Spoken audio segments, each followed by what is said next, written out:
I wish we had some theme music for this. Yeah. But anyway, today we're sowing seeds of curiosity, I guess you could say, into the mind of the mystic. Oh, okay. Yeah, we're diving deep into Seven Bomar. Yeah. You sent over, I think there's like hours and hours, like a whole stack of his lectures. Right.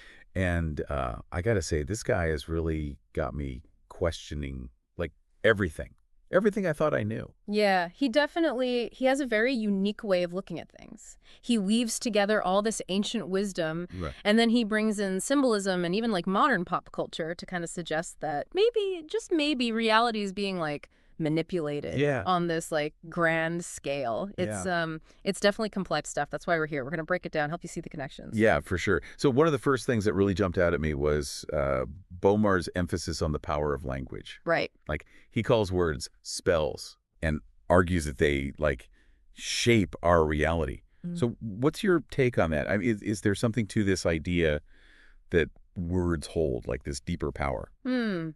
It's a fascinating concept for sure. You know, when you think about it, so much of our communication and how we understand the world relies on language. Right. I mean, so much of it is based on language. And Bomar's point is that if you can control language, if you can manipulate the meanings of words, then essentially you can control thoughts and perceptions. Yeah, he goes, he dives deep into like etymology, for instance, how heart is an anagram for earth, suggesting that when we disconnect from our heart, we're disconnecting from the planet. And then there's the word Lucifer, which he says originally in Moorish Spanish meant carrying light. But over time, that meaning, it got like twisted. And now, of course, Lucifer is this figure of, fear and evil. Right. That's a perfect example of what Bomar's getting at by distorting the original meaning of a word, whoever is in power, right? Can kind of manipulate our understanding. In this case, a being that was once associated with light becomes associated with darkness and fear, even the devil. Yeah. So it really makes you wonder, like, what other words, right? What other words have we been, using that have been twisted to serve somebody else's agenda? Okay, so words have power, meanings get manipulated. Yeah. But how does that tie into Bomar's claims about Hollywood and like this manufactured reality? Well, think about it. Hollywood uses language, it uses symbols, it uses imagery to tell stories. Right. I mean, it's all storytelling. And Bomar's argument is that these stories, especially the ones that become super popular, they can subtly influence our beliefs and values. Right. And even how we see ourselves in the world. Yeah, he uses this analogy of like a projector and film. Just that Hollywood is like this giant projector. Right. Beaming images and narratives into our minds. Right. And by associating ourselves with like certain characters and archetypes in these movies, we unconsciously adopt those roles in our own lives. It's like we're being programmed without even realizing it. It's a pretty powerful image. Yeah. He's suggesting that Hollywood, and maybe this is intentional, who knows, but he's suggesting that Hollywood creates a space where order cannot see. To foster chaos and control, which makes people more susceptible to manipulation through these narratives. Yeah, it's a lot to unpack. It is. So let's stick with this idea of manipulation for a second. Bomar also talks about this distortion of ancient wisdom. Yeah. Particularly focusing on how the image of Venus has changed over time. He claims that Venus was originally seen as a symbol of abundance, depicted as this like full-figured, life-giving goddess. Right. But then he says that imagery got like slimmed down. Yeah. And demonized. Yep. And he links this shift to the rise of what he calls stingy beings. Yeah. Who want to control prosperity. I mean, what is that all about?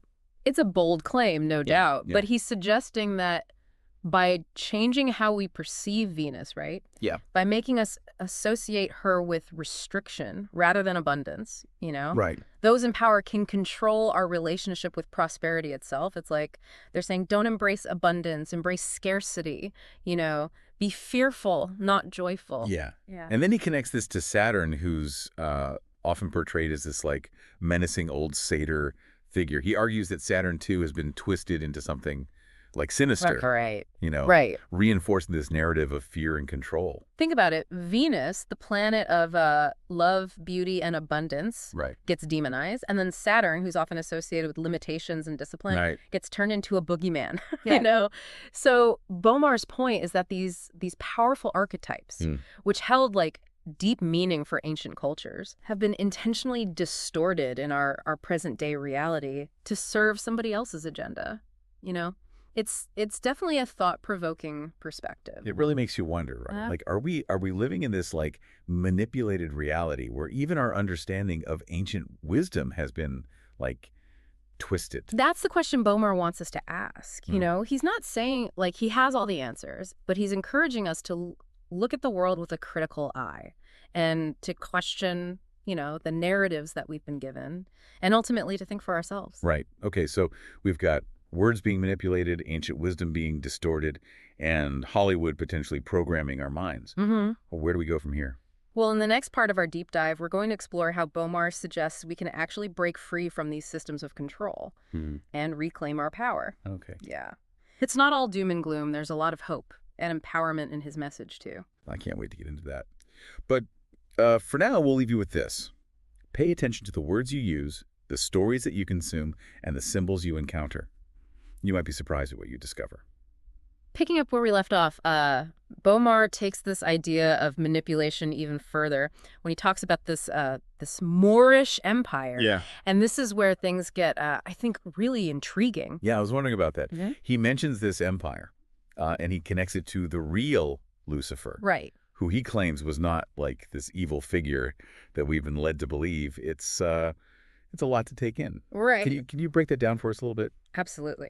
So Bomar believes that this Moorish empire, which he suggests actually spanned from the Spanish coast, like across the Atlantic and into North America, Wow. was a place of like advanced knowledge and spiritual understanding. He even refers to North America as the enchanted realm, suggesting it was like this hub of incredible energy and wisdom. Okay, but what does this have to do with Lucifer?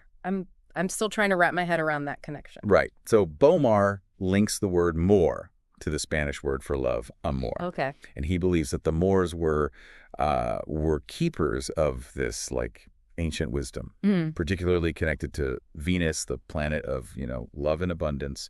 And according to Bomar, their empire actually operated under a constitution that emphasized equality and nobility. Mm-hmm. And they focused on spiritual development and inner wisdom. So if this Moorish empire was so advanced and focused on love and abundance, like what happened? Why don't we hear more about it today? Right, that's the million-dollar question. Yeah. So Bomar suggests that this ancient wisdom was gradually, infiltrated and distorted, which led to the creation of secret societies that ultimately lost their way. And he points to the rise of Catholicism, which he views as, kind of tool that was used to suppress these older traditions and impose a new order, based on control and fear. So he seems to be suggesting that there was like this deliberate effort to kind of like erase this history and replace it with a narrative that benefits, those in power. It's that's a pretty bold claim. It is. But remember, Bomar's work is all about encouraging us to question the narratives that we've been given, you know? He's asking us to consider the possibility that maybe, just maybe, there are hidden agendas at play, even when it comes to history. So how does this all tie back to Lucifer? He keeps referring to the real Lucifer, suggesting that our current understanding of this figure is like a distortion. Right. So Bomar believes that the real Lucifer was not like a figure of evil, right, but rather a bringer of light and knowledge. Kind of like the original meaning of the word suggests. And he claims that Lucifer has been demonized as part of this larger effort to suppress ancient wisdom and keep humanity in the state of fear and control. So it's like he's saying that by controlling our understanding of history, language, and even figures like Lucifer, those in power can manipulate our perception of reality itself. Yeah, that's a key point. Bomar is suggesting that manipulation happens on like multiple levels. It's not just about controlling information, it's about controlling the very like framework through which we interpret that information. And Hollywood plays a role in this too, right? Absolutely. He talks about how this distortion of ancient wisdom, it shows up in movies? Yeah, he uses this example of Hiram Abiff, who is a central figure in Masonal tradition. Right. Hiram is said to have been murdered for possessing secret knowledge, and Bomar suggests that this story, which is often reinterpreted in modern media, is actually a metaphor for for the suppression of ancient wisdom and the loss of connection to our true spiritual heritage. He even brings up Star Wars, arguing that the conflict between Luke Skywalker and Darth Vader, which is often interpreted as, good versus evil, Right. could be seen as a retelling of this like ancient struggle Yeah. between those who are seeking knowledge and those who are seeking control. Yeah, it's a fascinating interpretation. He's suggesting that even our entertainment, might be perpetuating these distorted narratives and kind of keeping us locked into these cycles of conflict and control without even realizing it. Okay, so we've got this Moorish empire, a real Lucifer who's been demonized, and Hollywood potentially playing a part in perpetuating these distortions. It's a lot to absorb. What else does Bomar say about like how this manipulation affects us on a day-to-day level?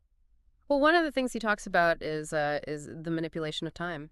He suggests that we're being pushed to live at an increasingly accelerated pace. Constantly bombarded with information and distractions.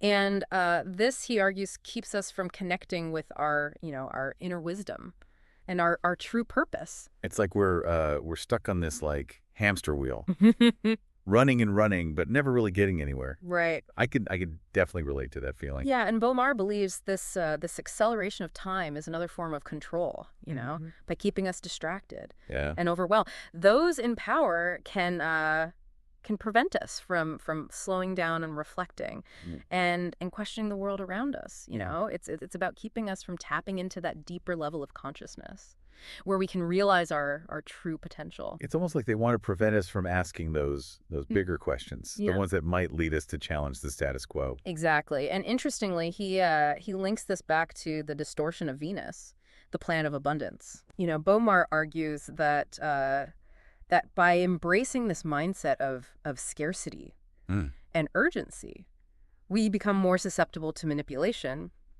and less likely to resist those who seek to control us. But by making us feel like we're constantly running out of time and resources, right? They can keep us in this state of fear and dependence. Precisely. And he gives this compelling example of how this plays out in our perception of beauty. Okay. He points out that the traditional image of Venus as a full-figured woman, representing abundance, fertility, has been replaced with a thin, idealized image that reflects a mindset of restriction and control. It's like even our standards of beauty are being manipulated to reflect this scarcity mindset. Wow. Yeah. That's right. That's deep. It really makes you think, like, how much of what we believe about ourselves in the world is shaped by these forces that are, outside of our conscious awareness. So if we're caught in this web of manipulation, how do we break free? What does Bomar suggest we do to like reclaim our power and create a different reality? Well, that's what we're going to explore in the final part of our deep dive. Yeah. Bomar offers some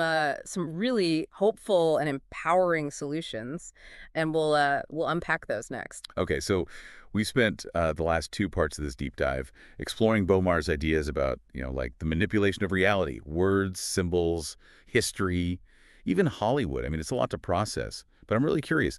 What does he have to say about how we actually like break free from all this? What are his solutions? Well, he starts by really emphasizing that we all have the power, we all have the power to reclaim our sovereignty and connect with our true potential. It's not about waiting for someone to rescue us. It's about taking responsibility for our own like awakening. Right. He talks a lot about reconnecting with our hearts, our intuition, and our connection to nature. It's almost like he's saying we need to like get back to basics, like tune out the noise and rediscover those inner sources of wisdom. Exactly. Bomar really believes that by quieting our minds and tuning into our hearts, we can start to discern, what feels true for us and what feels authentic.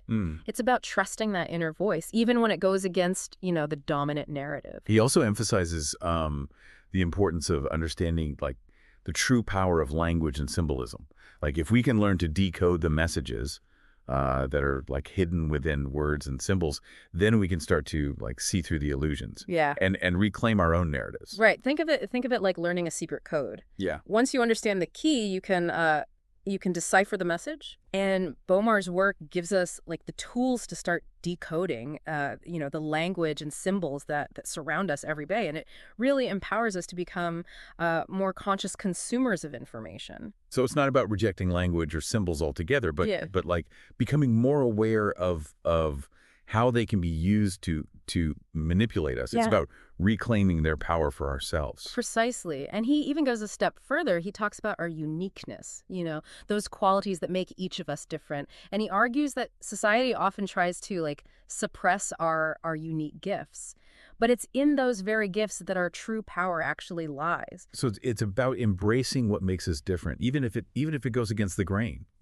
It's about recognizing that our unique perspectives and talents, they're valuable. Yeah. And they have a place in the world. Absolutely. And he ties us into a really interesting concept, the cosmic right to visitation. Bomar suggests that we all have a right to guidance and support from our ancestors and the spiritual realm, but that this connection has been deliberately severed to keep us isolated and controlled. Wait, so he's saying we're meant to have like spiritual guides and mentors, but someone or something is preventing us from accessing them. That's exactly what he's suggesting. Wow. Yeah.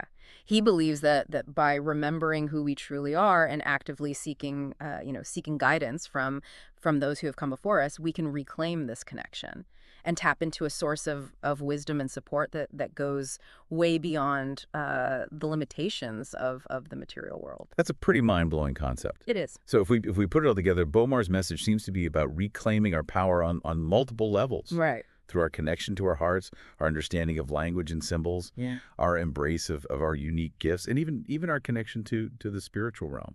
Yeah, exactly. It's a holistic approach to breaking free from those systems of control that he believes are holding us back. It's about recognizing that we are not we're not powerless victims, but we are creators of our own reality. Wow, what a journey this has been. Yeah. We started by exploring Bomar's ideas about the manipulation of reality, and we ended up with this like empowering message about reclaiming our power and shaping our own destiny. It's definitely given me a lot to think about. Me too.